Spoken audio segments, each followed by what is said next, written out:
ఈ పూట పూర్తిగా మస్తాపోయినావు. ఏం కదా క్రొత్త బేరం తగిలినది తెలిసదా?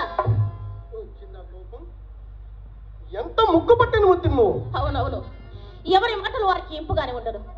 ఏ పూట ఎవరో పైకమించేదనన్నారని నమ్మకమ్మగా చెప్పి వెళ్ళిపోయినందున మా యమ్మనోరు కట్టవచ్చును కదా అని మహా సంతోషంతో ముస్తాబై కూర్చున్నందులకు కలిగిన ఫలితం ఇది. అయినా నువ్వు అది ఏమి పాపమో కానీ మీ మగవారు మా ఆడువారిని ఎప్పుడు నమ్మినారండి? ఏ చండాలుడు నేను నమ్మని వాడు నిర్మూలమైపోయి హాస్యమున కన్న మాటకు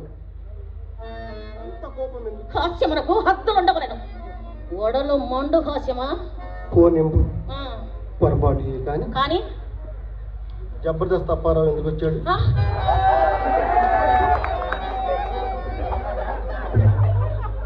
ఏమండి ఆ సంగతి మీకెవరు చెప్పారు? నేను చూసినాను. చూసారా? వీధి గుమ్మమ్మను వచ్చుతో మీ అమ్మ కంటపడవచ్చునని పెరట గుమ్మమ్మ వద్దకొచ్చేసరికి అతడు తటాలను తడుచుకుని పటాలను బయటపడినాడు. అంతటా అతన్ని చూసి నేను, నన్ను చూసి అతడు తెల్లబోయినాడు.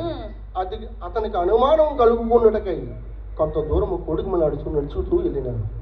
ఎందుకే తెచ్చుదని అతనిని అడగపోయిద్రా? అడిగినాడు. ఏమని చెప్పినాడు? మేళము కావలసి వచ్చినానని చెప్పినాడు. చెప్పాను కదా ఇక మీ సందేహం ఏంటండి? నా సందేహమా? అడిగి నేను కోపగించుకున్నా కూడా. కోపం ఎందుకండి? నా ఎంతేమైనా పాపం ఉండేది కదా. అది మాట. మేళము కొరకు వచ్చిన వాడు విచ్చలవిడిగా వీధి గుమ్మమును పోక అదుగు మొగము చిట్లించుతున్నాడు.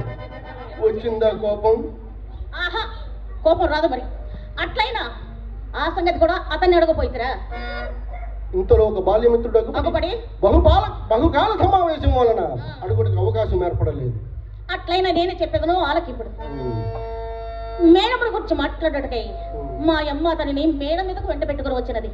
ఏమండి, ఇంటికి వచ్చిన వాణిని మర్యాద చేయటం ధర్మము కదా. అందులో మన ఇంట్లో కదా. ఏమండి, అందులో కానీ కూర్చుండమని కుర్చీ వేసి తాంబూల మీద అతనేం చేశాడో తెలుసా? వచ్చిన పని విడిచిపెట్టి అధిక ప్రసంగం మొదలు పెట్టినాడండి. కాళ్ళు నొప్పులు అంటూ ఉంటాడు, అయినా కానీ అధిక ప్రసంగం చేశాడా? అవునండి. అందులో నాకు చిరాకు వచ్చి మేడ దిగి చక్కా పోయి తిని మా అమ్మ నా మనసు కనిపెట్టి తోట చూపుడు కరమిష మీద అతని దొడ్డిలోనికి తీసుకుపోయి ఆ దారిని అంటే సాగనింపేది. నమ్ముడు నమ్మకపుండు నడిచిన సంగతి మాత్రం ఇది. మీ మీద నా మీద ఒట్టు.